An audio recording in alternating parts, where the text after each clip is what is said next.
Hello guys, અત્યારે વાગે છે સવારના 5:05 થઈ છે. આપણી તબિયત પ્રોપર લૂઝ છે કે તમે જોઈ શકો છો કે મારો અવાજ પણ બેસી ગયો છે. આપણે ઉઠીને સૌથી પહેલાં આપણે 3 લીંબુ કાપશું અને 3 લીંબુ આપણે પીવાના છે.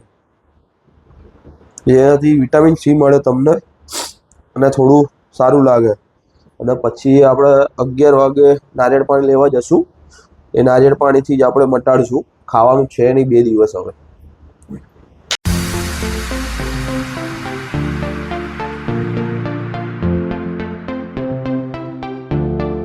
લગભગ આજે હેતલને મળવા આપણે નહીં જઈએ અને જશું તો એનાથી દૂર રહેવાનું છે આપણે. અત્યારે આપણે કરશું એડિટિંગ.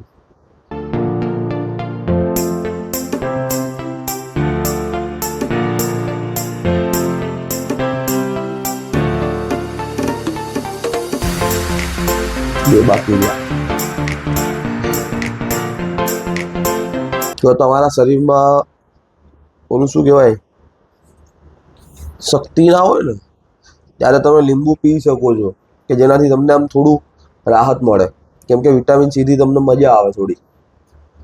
તમે ઓલા મોસંબીનું જ્યુસ પણ પી શકો છો. હવે સવારમાં તો આપણે ક્યાં લેવા જવું 5 વાગ્યામાં? 5 વાગ્યામાં કોઈ મોસંબીનું જ્યુસ તો આપે નહીં, ઘરે લાવવું પડે. હું કાલે હતો ઓર્ડરમાં, એનું પણ ત્યાં ડાન્સ પ્રોગ્રામ હતો એટલે ઇવેન્ટ ટાઈપ હતું. બધા અલગ અલગ દેશમાંથી આવ્યા હતા, બધા દૂર દૂરથી બી આવ્યા હતા. એક બે જણા, એક આવ્યો તો હૈદરાબાદથી, એક આવ્યો તો કેનેડાથી. 2 જણા અલગ અલગ દેશમાંથી આવ્યા હતા. જો તમારે એનો પણ બ્લોગ જોવો હોય તો કોમેન્ટ કરો નીચે કે જેનાથી તમને આ બ્લોગ એના પછી એ બ્લોગ બી બનાવીને તમને બતાવીએ. લાઈક કરો, શેર કરો અને સબસ્ક્રાઈબ કરવાનું ભૂલતા નહીં. અને હા, બેલ આઇકન જલ્દીથી દબાવજો તો તમને મજા આવે. આવા કોમેડી વિડીયો, ઇમોશનલ વિડીયો હવેથી આપણે બનાવીશું.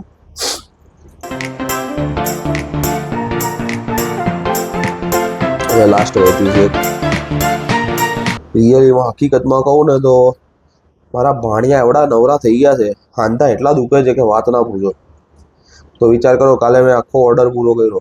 બપોરે 12 વાગ્યાથી રાતના કેટલા વાગે ઘરે હતો? 9:30 નહીં 10 વાગી ગયા હતા ઘરે આવતા આવતા. 9:30 ત્યાંથી નીકળ્યો, ઘરે આવતા 10 વાગ્યા. તો વિચાર કરો કેવી હાલત થઈ હશે મારી. ફોટોગ્રાફરોને આ વસ્તુ બહુ ઓલું શું કે સ્ટ્રગલ કરવું પડે છે. કેમ કે એકવાર લીધા પછી કોઈને ના નથી પડતી ભાઈ હું નહીં આવું. કેમ કે તમારા ભરોસે કોઈક બેઠું હોય એટલે. પાણી આપણે બહુ નથી નાખ્યું કેમ કે લીંબુ વધારે પીવાનું છે આપણે વિટામિન સી ની માટે. જો તમે વિટામિન સી પીશો એટલે તમારા શરીરમાં ઓટોમેટિક તાકાત આવશે. થોડીક તો આવશે, અરે 100% ના આવે તો કંઈ નહીં, થોડીક તો આવશે. જેમ કે અત્યારે મારે કામ કરવા બેસવું છે એડિટિંગમાં. મારે અત્યારે રીલ્સ બનાવવાની છે ગરબાની. જે ગરબાની રીલ્સ તો બનાવવી પડશે ને આપણે. એના માટે મારે એનર્જીની જરૂર છે. ગળું બેસી ગયું છે, બધા શરીરના બધા સાંધા કહેવાય દુખે છે, બરોબર. તો હવે એ તો કરવું ને આપણે એટલું તો. હવે આ પી લઈએ આપણે. અને હા, આ ઉઠીને તરત પીવાનું, વાસી મોઢે. ને હું ઉઠીને તરત જ આ બનાવ્યું છે મેં.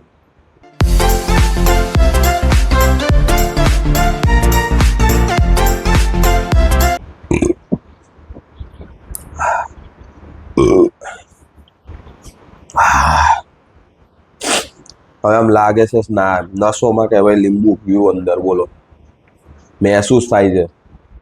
એકવાર જરૂરથી ટ્રાય કરજો લીંબુ. જ્યારે તમને તાવ આવ્યો હોય, શરદી ઉધરસ, ના બોલી ના શકતા હોય, ખાલી કશું નહીં કરવાનું. 3 દિવસ ખાવાનું બંધ, ખાલી ઓનલી નારિયેળ પાણી. જો તમને રાહત મળે તો આપણા એકાઉન્ટને સબસ્ક્રાઈબ ને લાઈક કરવાનું, નકર નહીં કરવાનું.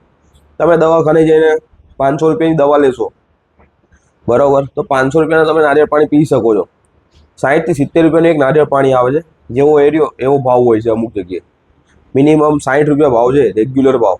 તમે કોઈ બી જગ્યાએથી લો, 60 રૂપિયા ઓછામાં ઓછો ભાવ હશે. કોઈ પણ જગ્યાએ નારિયેળ પાણી લેશો ને તમે તો તમે દિવસમાં ભૂખ લાગે ત્યારે નારિયેળ પાણી પીવાનું. એ ખાલી 3 દિવસ કરવાનું. જો તમને રાહત મળે તો આપણા એકાઉન્ટને સબસ્ક્રાઈબ કરવાનું, બાકી ઓલું કરી નાખવાનું, કાઢી નાખવાનું સબસ્ક્રાઈબમાંથી. કેમ કે દવા ખાવાથી તમારા શરીરમાં પણ નુકસાન થાય છે. કારણ કે એ આવે એસિડથી બને છે. હવે પછી આમાં ડૉક્ટર લોકો અમુક જણા એમ કહેશે કે ભાઈ એવું ના હોય. ભાઈ હું લગભગ અમારો હાથ કપાઈ ગયેલો છે, અહીંયા પણ વાગેલું છે, અહીંયા ટાંકા છે 2 બાજુ, એક બાજુ માથામાં વાગેલું હોય, દાઢીએ વાગેલું છે. મેં બહુ દવા ખાધી છે. છેલ્લા 6 વર્ષથી હું દવા નથી ખાતો. જ્યારથી હું જીમમાં જાઉં છું ને ત્યારથી હું દવા ખાવાનું મેં બંધ કરી દીધું છે. કેમ કે મને એમ થઈ ગયું કે ભાઈ દવા ખાવાથી શરીરમાં નુકસાન થતું હોય તો પછી દવા લઈને મતલબ શું? તમને લોકોને એમ થાય કે ભાઈ તાવ આવે એટલે તરત દવા લઈ આવો. મારા મમ્મીએ મને ખુદે કીધું અને કે ભાઈ તું સવારે દવા લઈ આવજે. મેં ખાલી હા કરી દીધી અત્યારે, કેમ કે મને ખબર છે કે ભાઈ દવા ના ખવાય, કે દવાથી બહુ નુકસાન થાય છે બોડીમાં. જ્યારે તમે જીમમાં પ્રોપરલી માઇન્ડ સેટ કરીને જશો ને, જેને કહેવાય જીમ લવર્સ, કે ભાઈ જીમ વગર હાલે જ નહીં. હું તમને બતાવીશ મારો ફોટો, હું નીચે મૂકી દઉં છું, જેમાં મને પગે વાગેલું છે છતાં પણ હું જીમમાં ગયો હતો. એને કહેવાય જીમ લવર્સ. કેમ? ખાલી ત્યાં જઈને તમે ભલે બેસો તો પણ તમને મોટિવેશનલ મળશે કે ભાઈ લાય થોડું ઘણું વર્કઆઉટ કરવું. કે ત્યાં બેસશો એટલે તમારા ભાઈબંધો તમને હાલચાલ પૂછશે, બરાબર? તો આ રીતનું હોય છે કે જીમમાં તમારે રેગ્યુલર જવું જરૂરી છે.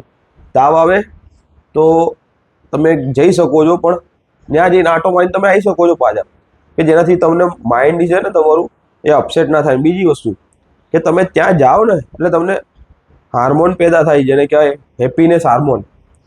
જીમમાં ગયા પછી હેપીનેસ હાર્મોન પેદા થાય. આજે મને તાવ આવે છે ને બપોરે 2 વાગે મારે જીમમાં જવાનું છે. હું અને એક મારો ફ્રેન્ડ છે, અમે 2 જોડે વર્કઆઉટ કરીએ. ભલે હું વર્કઆઉટ નહીં કરું તો અમે 2 જોડે રહીશું, વ્લોગ બનાવીશું અને વ્લોગમાં બન્યા રહેજો, જેનાથી તમને પણ મજા આવે. આવી મોટિવેશનલ બી મળશે, ડિમોટિવેશનલ પણ કરવાનું થશે અને ઇમોશનલ પણ થશે. બધું જ થશે આપણી જોડે. કેમ કે મેં મારા કરિયરમાં આ બધી વસ્તુ મેં શું કહેવાય મારા ઉપરથી વીતી ગયેલી છે, એટલે મને કશો ફરક નહીં પડતો કોઈનાથી.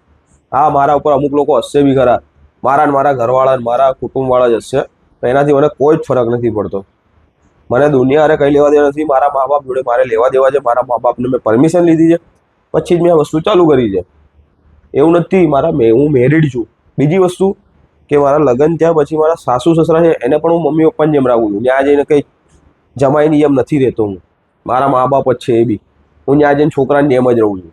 મારું જેમ અહીંયા ઘર છે એમ એ બી ઘર છે. અને આપણે કર્યા છે લવ મેરેજ. લવ મેરેજની મજા કાંઈક અલગ છે. આ તો હેતલ છે ને, એને મેં કીધું તું લગ્નનો વાયદો આપ્યો હતો તો આપણે કર્યા બી ખરા. જોઈ લો, તમે બીયા જોઈ શકો છો. આપણે બીયા નથી કાઢ્યા, ડાયરેક્ટ પીવા મળ્યા હતા. કારણ કે આપણને પીએ જે રીતે કે બીયા કાઢવાની જરૂર જ ન પડે. બ્લોગમાં બન્યા રહેજો. આજે આખો બ્લોગ બનશે, લગભગ 30-40 મિનિટનો કે કલાકનો થશે. કેમ કે સવારે 5 વાગ્યાથી બનાવશું, સાંજે 10-11 વાગશે, એટલે